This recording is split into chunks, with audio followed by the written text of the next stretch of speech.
As Americans, we are mistrustful of an entrenched, centralized, aristocratic government, but we will trample each other at the opportunity to vote for a single individual who we think can affect change in this giant, stagnant bureaucracy that we are perpetually frustrated with. And this president that we are going to elect has many jobs: executive officer, chief diplomat, commander-in-chief of the armed forces.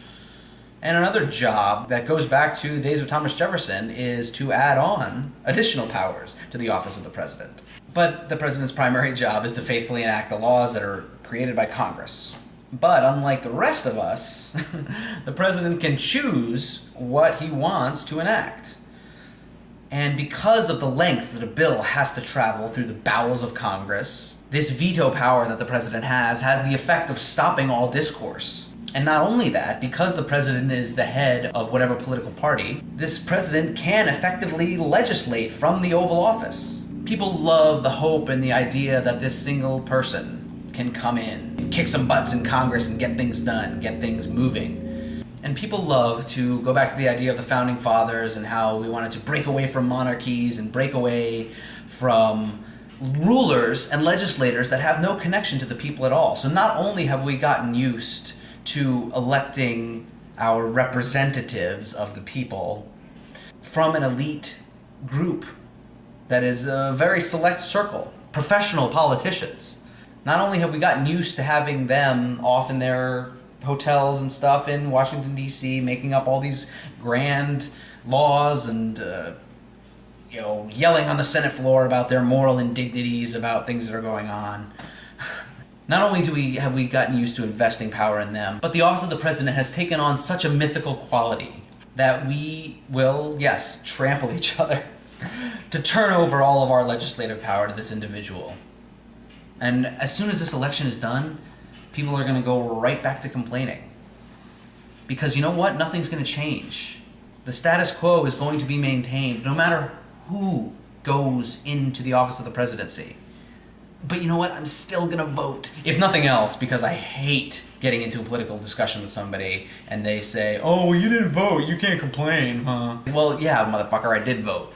And the physical act of going down to this school, showing them my ID, going into my little booth, pressing my little button on the computer screen, knowing the entire time that this whole dog and pony show that I'm going through has no legal significance. It's a joke. And actually, I would advocate that we do away with the popular vote altogether. And why not? It'll save us a shitload of money setting up all this infrastructure to tabulate this completely null and void vote.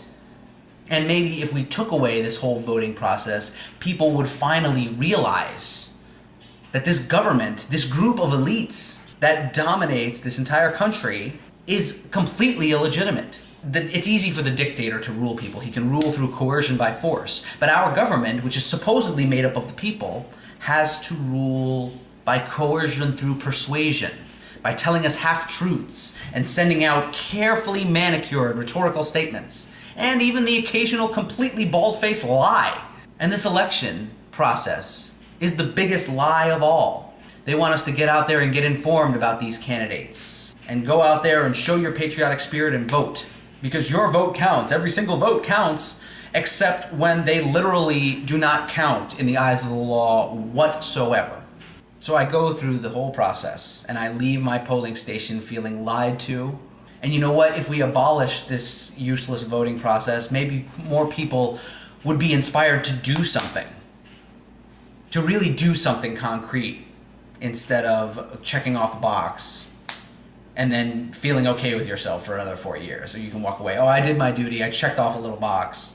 But other than that, I'm not going to really go for any accountability for any of these politicians that are being put into office.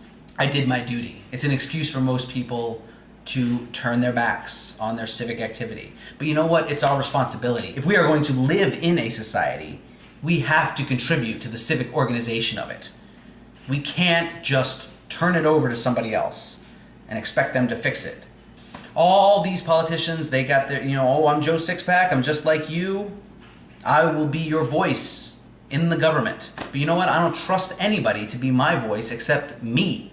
So once again, I will reiterate my candidacy for the President of the United States, and my first official job will be to dissolve the American government. So vote anarchy.